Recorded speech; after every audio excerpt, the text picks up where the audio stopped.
Welcome to our Devos. We are talking about crucial gospel conversations. This is that pivotal moment where we think about the cross this time of year. We think about what Jesus has gone through. We think about what he experienced. And we think about how that relates to the people that we care most about in our lives.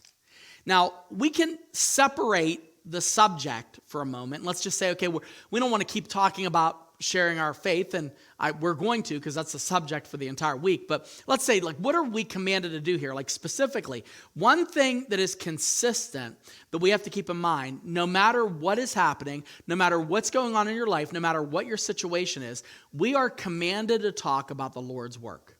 We are commanded by God to share what's going on in his work.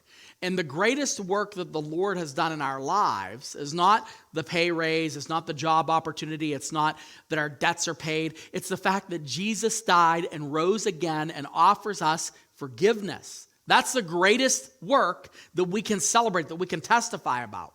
And we're commanded to declare the works of the Lord. It says in Psalm 96, verse 3, declare his glory among the nations, his marvelous works among all the peoples. I think it's interesting, and I know why, because, again, the gospel conversation sometimes is a difficult one. Because essentially, when you have a conversation with somebody, you're calling into question, do they know Jesus? Do they even believe in Jesus? Do they know where they're going when they die? All of those things, that's complicated.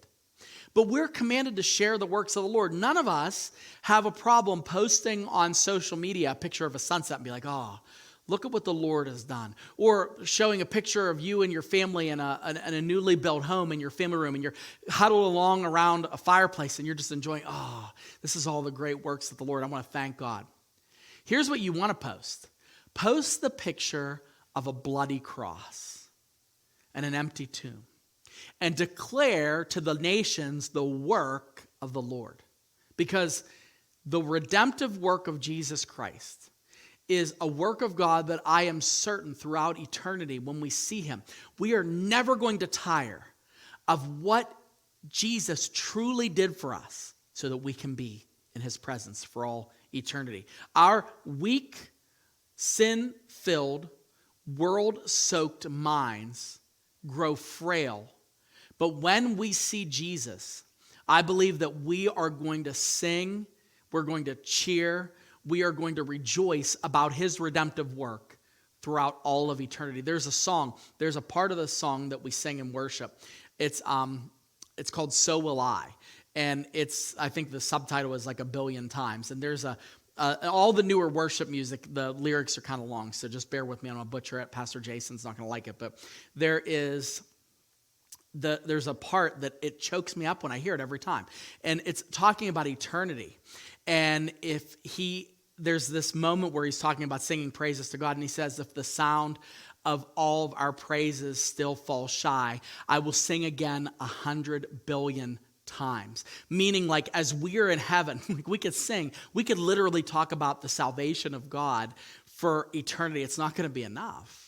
We can't even comprehend it. It's such a great work. It's such a great work. It's so moving when you think about what God has done. It's so breathtaking when you think about what Jesus has done, how he spanned the gulf of our sin to rescue our perishing souls. And yet, we don't want to talk about it. We're commanded to talk about the works of God. And we can share about that pay raise. We can share about that new family and that new marriage and that new baby. We can share about all that, but we want to declare that God is so good. He saved our souls. He cared so much for us. And when we think about who he is, we ought to declare his works in our conversations.